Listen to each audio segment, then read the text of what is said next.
Please be seated, विराज जाएंगे। Please be seated.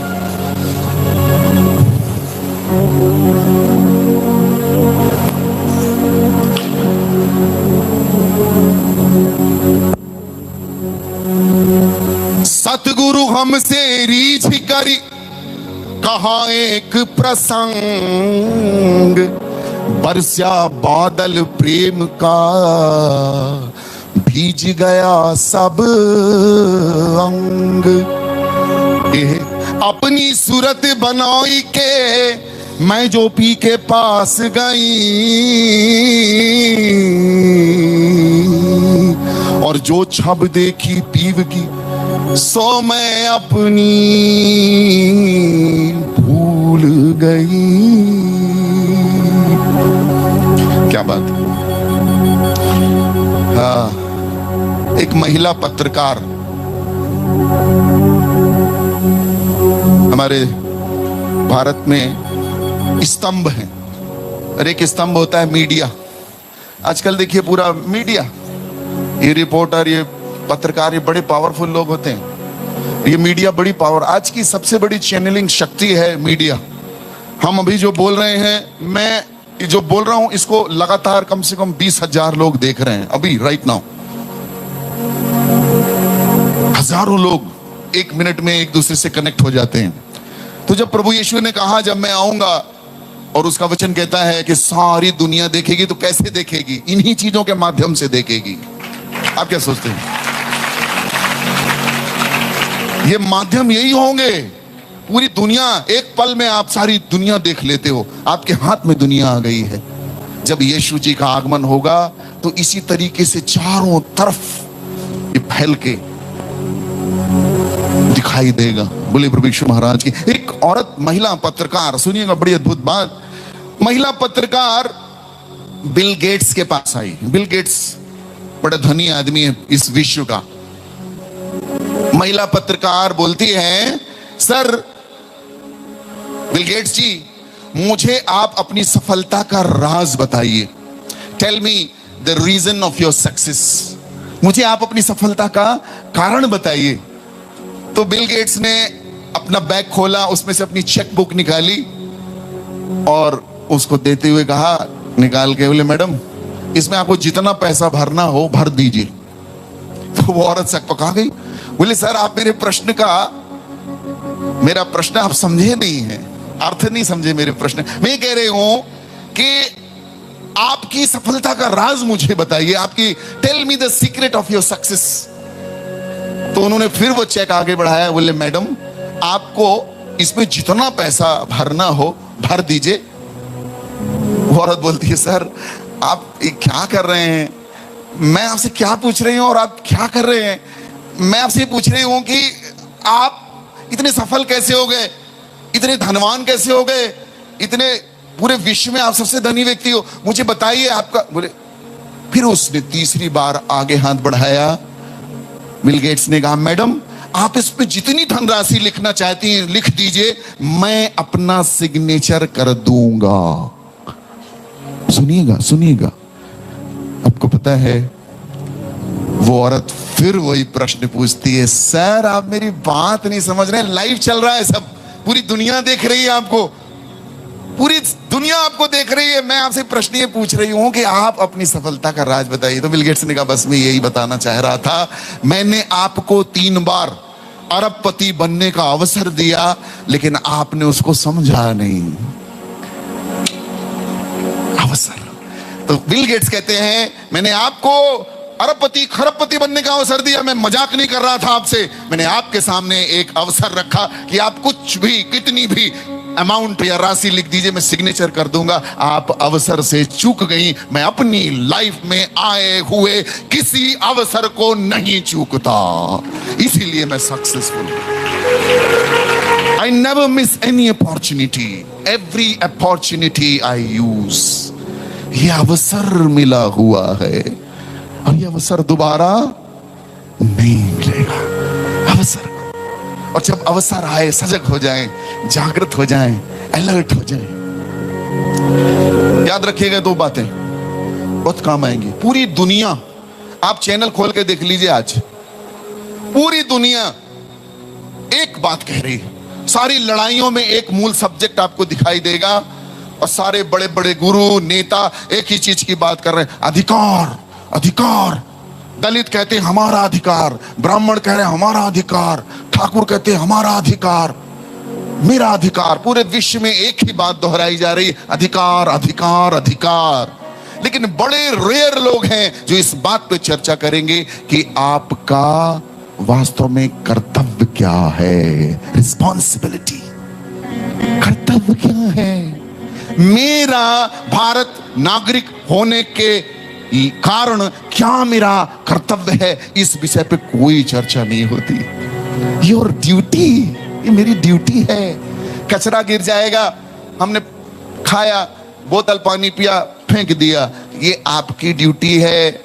आप भूल जाओ कि आप क्या हो क्या नहीं। ये भारत के नागरिक होने के नाते आपका कर्तव्य है कि आपका देश गंदा ना हो। एक एक व्यक्ति की जिम्मेदारी है, हम सबकी जिम्मेदारी है। तो जब धर्म की बात करते हैं, धर्म का मतलब होता है ड्यूटी, कर्तव्य। कितने धर्म है, मातृ धर्म, पितृ धर्म, भ्रातृ धर्म, धर्म है। एक एक व्यक्ति यदि अपने उस धर्म, अपनी उस ड्यूटी को समझ जाएगा, पूरा विश्व सुंदर हो जाएगा। आदम को प्रभु ने जब बनाया, उसकी सृष्टि की, उसको सारी चीजें देखकर ये कहा कि तू मालिक नहीं है, मालिक मैं हूं। अब तेरा कर्तव्य मैं तुझे बताता हूं, इसको भर दे, खुशी से भर दे, आनंद से भर दे, प्रेम से भर दे। अपने कर्तव्य से हट गया, तभी सब कुछ गड़बड़ हो गया। जो इंसान, पहला आदम अपने कर्तव्य से हटा है, अपने धर्म से हटा है, अपनी ड्यूटी से हटा है। आपको पता है, जैसे उसने पाप किया, पेड़ के पीछे जाके छिप गया। पेड़ के पीछे जाके छिपने का मतलब है सृष्टिकर्ता को छोड़कर सृष्टि के अधीन हो गया। यही दुख है, यही पीड़ा है। उसके बड़े सिंबॉलिक और मीनिंग और मायने छुपे हुए हैं उसके अंदर। बोलिए प्रभु यीशु महाराज की, परम पिता की, पावन आत्मा की। एक राजा बूढ़े हो गए, राजा बूढ़े हो गए तो राजा ने अपने मंत्री से कहा, यार मैं बूढ़ा हो गया हूं और मेरी राजगद्दी पर कौन बैठेगा, किसको बैठाना है? राजगद्दी पर बैठने के लिए कोई तो चाहिए, कैसा करें? 2 बेटे हैं मेरे, उन 2 बेटों में से कौन योग्य है जिसको मैं गद्दी पर बैठा के फुर्सत हो जाऊं, चिंता मुक्त हो जाऊं? तो मंत्री ने कहा, महाराज बड़ी छोटी सी बात है, आपके 2 राजकुमार हैं, दोनों राजकुमार के अपने अपने कक्ष हैं, अपने राजमहल हैं, दोनों से कह दीजिए भर दो।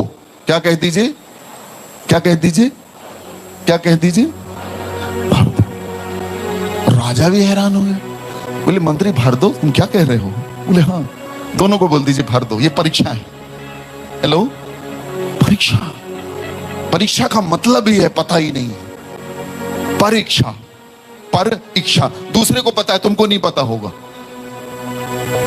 उसकी इच्छा से हो रहा है, वहां गुप्त है, वो सीक्रेट है, तुम्हारे लिए ट्रबल है, तुम्हारे लिए अज्ञात है, उसके लिए ज्ञात है। उसका मतलब है पर इच्छा, परीक्षा। मंत्री ने कहा परीक्षा ले लीजिए। राजा को भी नहीं मालूम, मंत्री को बस पता। बोले महाराज आप ये काम कर दीजिए, मैं बता दूंगा। अच्छा, राजा ने दोनों बच्चों को बुलाया, बोले देखो मैं बूढ़ा हो गया हूं, तुम दोनों में से एक इस गद्दी पर विराजेगा, लेकिन उसके लिए परीक्षा देनी पड़ेगी। ठीक, राजा ने कहा ये पकड़ो पैसे, थोड़े से पैसे दिए। उन्होंने कहा जाओ अपने अपने महल को भर दो। क्या कर दो? जोर से बोलेंगे, जोर से बोलेंगे, जोर से बोलेंगे, हाँ दाहिना हाथ ऊंचा करके बोलेंगे। बस खत्म कहानी, यही तो करना है, भर दो। दोनों राजकुमार चले, दोनों की बड़ी इच्छा, राजकुमार सबको बनना है, सत्ता शक्ति ताकत बल सबको चाहिए। राजकुमार दोनों चल दिया। बोले यार भर दो, ये क्या चीज है यार, ये भर दो, ये बड़ा टेंशन वाली बात है, भर दो। ठीक है, तो पहला वाला राजकुमार छत की मुंडेर पे टहल रहा है, क्या करें भैया यार, हमको भी राजा बनना है, भर दो भर दो। उसने सामने देखा कूड़ा करकट गंदगी डली, बोले यार ये बढ़िया डला है, फ्री की चीज है। उसने कम पैसे जो थे, जिससे परीक्षा पास करनी थी, 24 घंटे की मोहलत थी उनके पास, 24 आवर्स। उसने 4 कर्मचारी बुलाए, बोले ये पकड़ो और इसको उठा उठा के मेरे कक्ष में भर दो। उन लोग भी बड़े हैरान हुए, पागल हो गया क्या। उन्होंने लाया ट्राली, भना भन भरे, भर भर के डाले, भर भर पूरा टना टन ठीक भर। दूसरा वाला राजकुमार बड़े से टहल रहा है, उन्हें भरना है यार, वो राजकुमार तो मुझे भी बनना है। उसको तत्क्षण आया याद मेरे गुरुदेव। क्या याद आया? गुरु। गुरु का मतलब है जो अंधेरे से प्रकाश की ओर खींच लाए। हाँ, खींचने वाला काम करता है वो। हालेलुया। बोले प्रभु यीशु महाराज की, परम पिता की, पावन आत्मा की। गुरु जी के पास, गुरु जी ऐसी ऐसी परिस्थिति आने पड़ी है, परीक्षा जैसी स्थिति, आप बताओ। तो गुरु ने कुछ नहीं कहा। गुरु ने कहा आंखें खोल कर देखेगा तो प्रकाश नजर आएगा। बोलिए, आंखें खोल के देखेगा तो प्रकाश नजर आएगा। किसी का नाम प्रकाश तो नहीं है रे? हो जी, हेलो, किसी का नाम प्रकाश तो नहीं है? तुम यहां वहां कहां देख रहे हो? हाँ जी, आंखें खोल कर देखेगा तो, फिर से बोलिए, आंखें खोल कर देखेगा तो, आंखें खोल कर देखेगा तो। अच्छा, शादी किसकी किसकी हो गई? हाथ उठाइए। तुम लोग को बिल्कुल नजर नहीं आता होगा।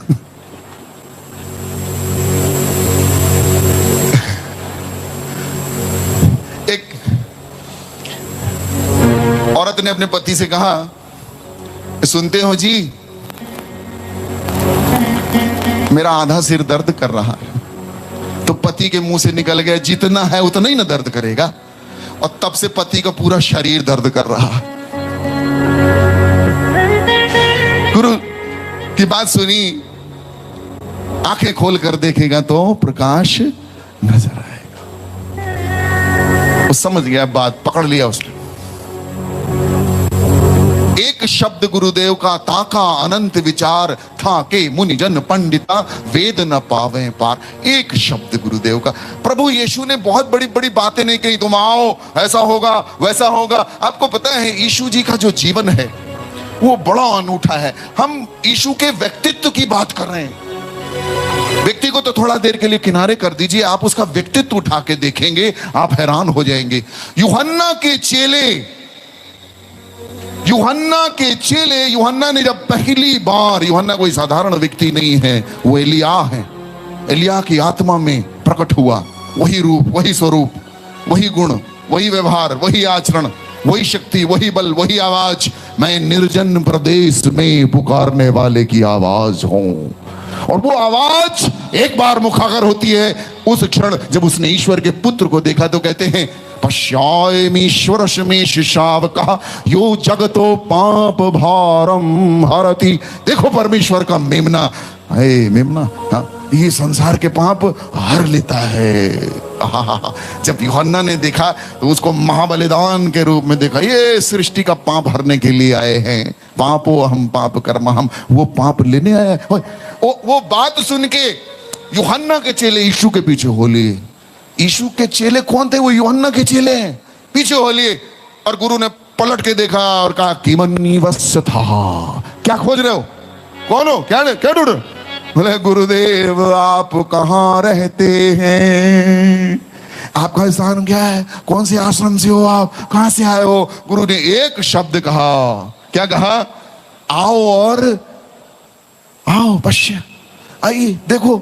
और आपको मैं बता दूं, जो ये शब्द है ये साधारण नहीं है। इसका मतलब है उसका जीवन इतना सरल, सटीक, सुंदर, क्लियर था कि उस पर कोई भी टिप्पणी करने लायक। आओ और देखो। उस रात वो यीशु के साथ रहे। हालेलुया। एक आह्वान, मेरे पीछे हो ले, सब कुछ बदल गया। एक शब्द गुरुदेव। उसके गुरु ने कहा आंखें खोल कर देखेगा तो प्रकाश नजर आएगा। हाँ, समझ गया बात, पूरी बात पकड़ ली उसने, क्लियर हो गए। घर आया, दरवाजा बंद कर लिया। 24 घंटे पूरे हुए। संतरी, मंत्री, तंत्री, ज्ञानी, पूरा मीडिया, पूरा जितना प्रजातंत्र था वहां पर, दरबारी सब आ गए। मीडिया ले ले, हेलो, पूरा मीडिया इकट्ठा हो गया। हाँ जी, दरवाजा खोलो। पहला वाला दरवाजा खोला, भड़बड़ा के कचड़ा के साथ बाहर आया। पीछे कचरा ही कचरा। तो राजा संतरी मंत्री बोले, भाई तो क्या कर दिया यार, बदबू इतनी, पागल हो क्या, ये कितना कचरा भरा। तो उसने कहा, आप ही लोगों ने कहा था भर दो, तो मैं भर दिया, अब बनाओ मेरे को राजा। अपने तरीके से, अपने हिसाब से सही सोचा है, सही चल रहा है। और चलो दूसरे वाले राजकुमार खोलो, ना खोले, अरे खोले, जैसे खोला सारे संतरी मंत्री देख रहे हैं, जहां क्या भरा, क्या, बोले ये तो खाली पूरा। राजा भी गुस्सा करने लगा, लेकिन मंत्री मुस्कुरा रहा है। मंत्री की मुस्कान बड़ी सुंदर, मंत्री मुस्कुरा रहा है। राजा, सारे तंत्र के लोग गुस्सा कर रहे हैं कि यार जब तेरे को नहीं बनना था तो बता देता, उसी को बना देते। उसने कहा, दाहिना हाथ ऊंचा करेंगे, बोलेंगे आंखें खोलकर देखोगे तो प्रकाश नजर आएगा। जोर से बोलेंगे, आंखें खोलकर देखोगे तो। उसने, सबने, जितने लोग थे बड़े ध्यान से देखा। उस राजकुमार ने थोड़े से पैसों से हजारों दिए जला रखे थे और पूरा कमरा प्रकाश से भर गया था।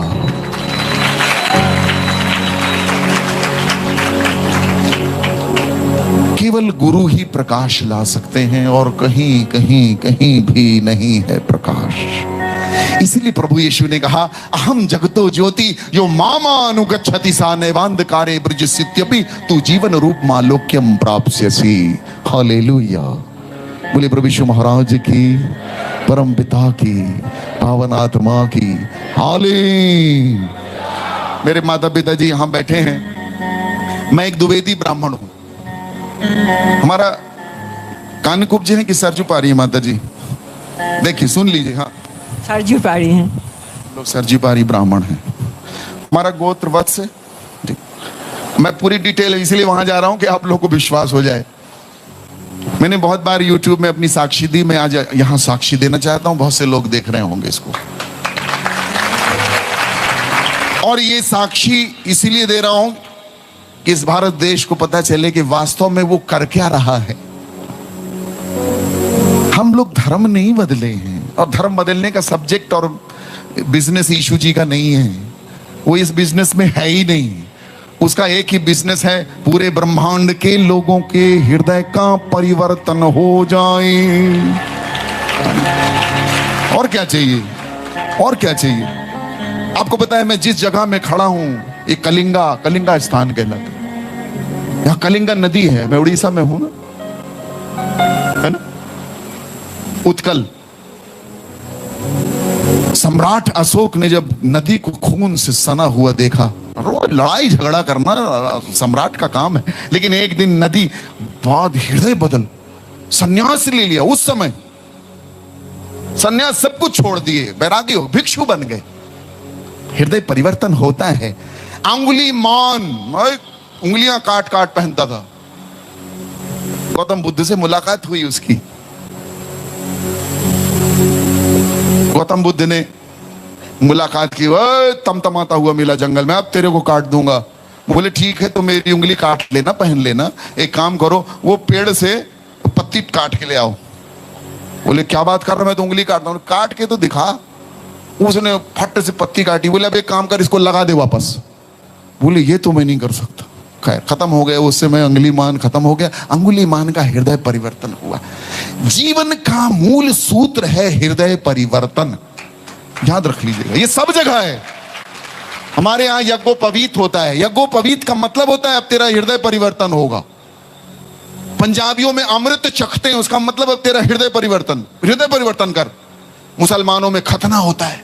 हर समाज में, हर जगह आप देखिएगा, कहीं ना कहीं कोई, आप बता दें छोटे बाबा जी, सागर जी महाराज कह रहे थे, कन छेदन, कान का छेदन जो होता है वो खतने का ही प्रतीक है। वो एक प्रकार का खतना ही है। Am I right? Yes or no? Yes.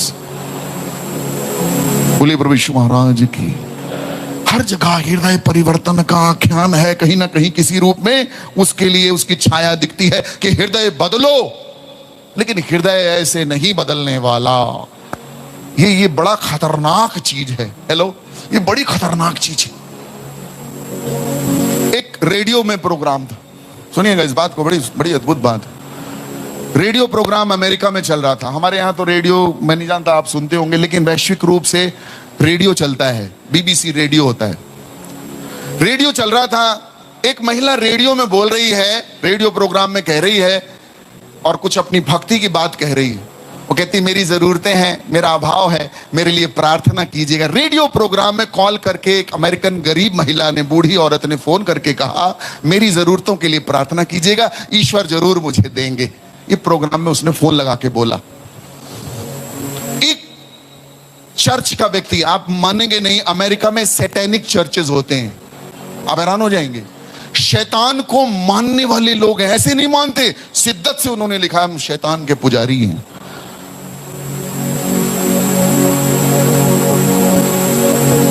और एक धनी आदमी जो शैतान का पुजारी था, सत्य घटना है, वो ये प्रोग्राम को सुन रहा था। उसने मन ही मन बोला, यार मैं इस औरत का मजाक उड़ाऊंगा, इसकी खिल्ली उड़ाऊंगा। ये प्रभु प्रभु बोल रही थी, ये औरत कहां, इसको ढूंढते हैं। उसने फोन लगाया रेडियो स्टेशन में, उसका एड्रेस ले लिया, अपने कर्मचारी को बोला 1 महीने का राशन इसके घर लेके जा, सब कुछ लेके जा, बिल्कुल गाड़ी भर के लेके जा। और जब ये पूछेगी किसने दिया है, तो बोलना शैतान ने दिया है, मजा आ जाएगा, खिल्ली उड़ेगी उसकी। ठीक, अब उसने भरा सामान पूरा, एक बड़ी गाड़ी में 1 महीने का राशन गाड़ी में भर के लेके गया उसके घर। और वो बुढ़िया को उसने दिखाया कि सामान आया है आपके लिए, ये ले लीजिए। और वो बुढ़िया कमर झुकी, डंडी ली, धीरे धीरे वो अपने कमरे में रख रही है सारा सामान। अभी आदमी खड़े होकर सोच रहा है कि साहब ने, मेरे अधिकारी ने, मेरे मालिक ने कहा है कि जब वो पूछेगी तो बोलना शैतान ने दिया है ये सब। अब वो वेट कर रहा है, वो बुढ़िया कुछ बोल नहीं रही है, बढ़िया सामान उठा उठा धर रही है, सामान उठा। अब उससे रहा नहीं गया, 1 घंटा हो गया, देखते उसको खिंचा, बोले ये नहीं पूछोगी कि कौन भेजा है? ए बुढ़िया, ये नहीं पूछोगी कि कौन भेजा है? उस बुढ़िया ने कहा, कोई फर्क नहीं पड़ता, अगर ईश्वर चाहेगा तो शैतान को भी भेजना पड़ेगा।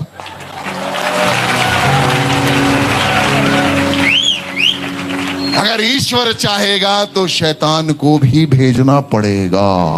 हालेलुया। ये भक्त लोग हैं।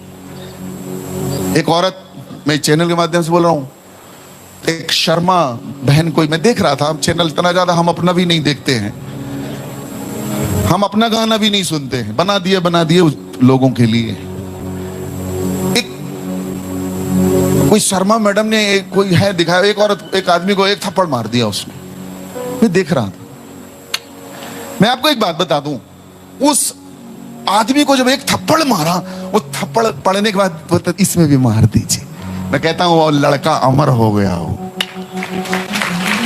ये यीशु के चेले आपको पता है, रानी मारिया के बारे में सुना आपने? भोपाल में उस नन को हत्या कर दी, उसके लोगों ने माफ कर दिया। इसी जगह उड़ीसा में दारा सिंह, उसने ग्राहम स्टेन्स और उनके साथ के बच्चों को भी मार डाला। आपको पता है उसकी औरत ने माफ कर दिया। आप चैनल में देखिए, कुछ हो जाता है, मारो मारो, हत्या करो। रावण कभी नहीं मरता, रावण हर साल जिंदा हो जाता है, हर साल वो खड़ा रहता है। ये रावण नहीं, अंदर अंदर के रावण मरने बहुत जरूरी हैं।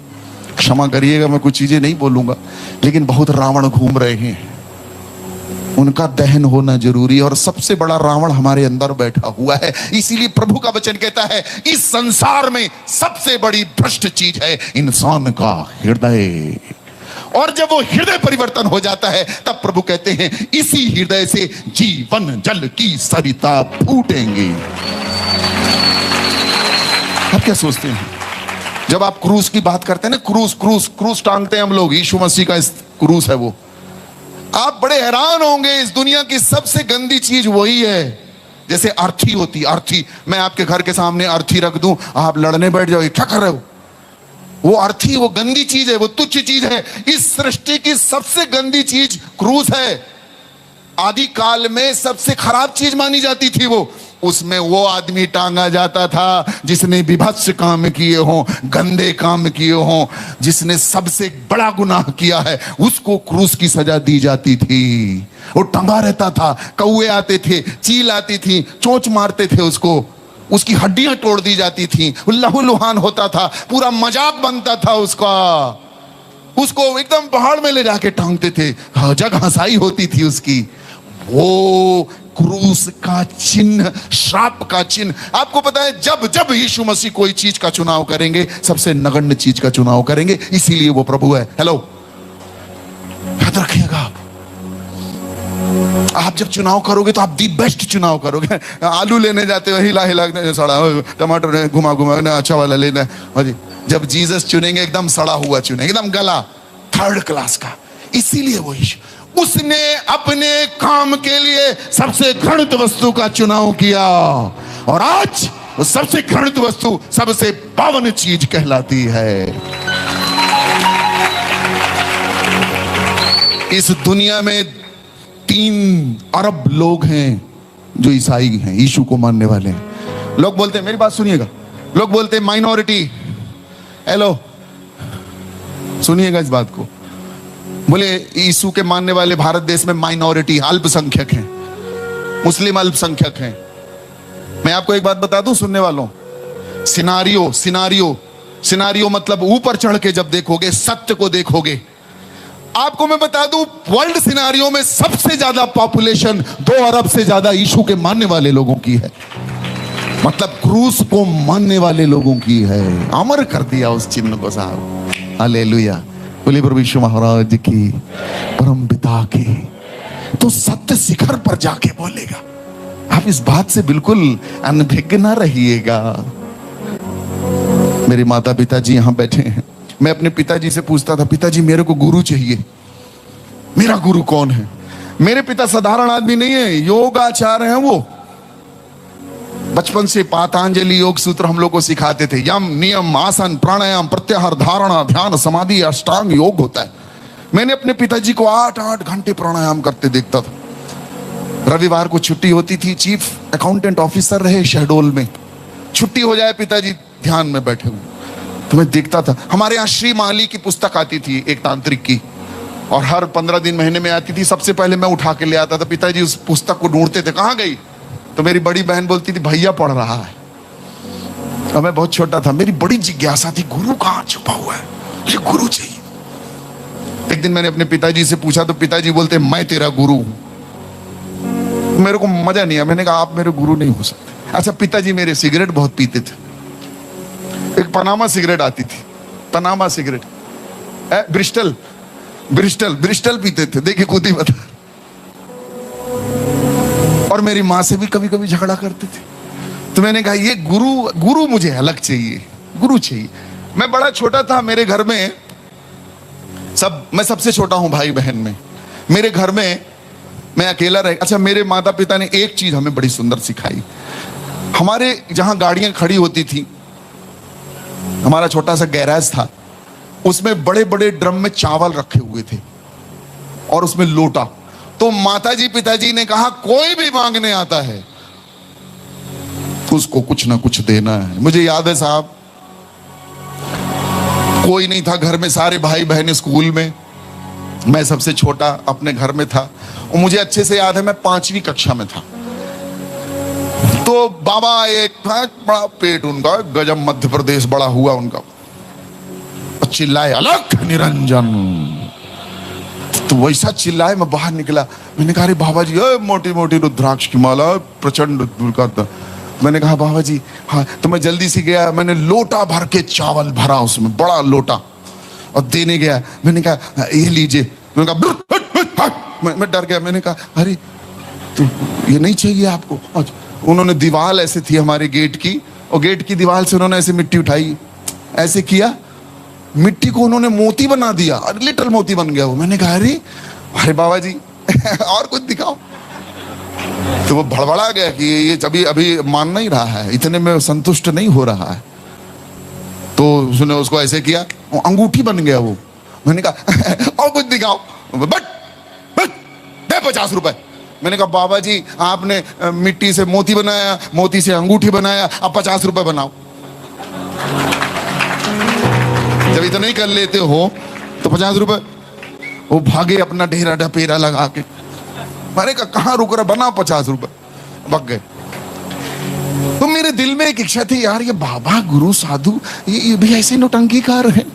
कहीं एक इच्छा थी कि कहीं कहीं एक बड़ा गुरु, कहीं बड़ा सत्य है। हम बचपन से पढ़ते थे। मैं आपको बता दूं, बड़ी छोटी उम्र से मैंने गीता पढ़ी, बड़ी छोटी उम्र से एक एक श्लोक को। मेरे नाना नंद किशोर खंपरिया कटनी, मेरी माँ खंपरिया ब्राह्मण है, तो मेरे नाना भगवत गीता को और मेरे नाना के सानिध्य में मैं रहा। मेरे नाना भगवत गीता का 3-3, 4-4 बार भगवत गीता खत्म कर देते थे, और बिना भगवत गीता खत्म किए वो भोजन नहीं करते थे।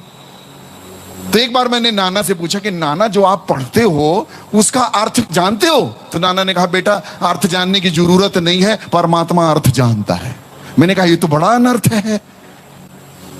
तो समझ में नहीं आता था कि कहां है, क्या है। हम बचपन में श्लोक पढ़ते थे, गुरुर ब्रह्म गुरुर विष्णु गुरुर देवो महेश्वराय गुरुर साक्षात परा ब्रह्म तस्मै श्री गुरुवे नमः।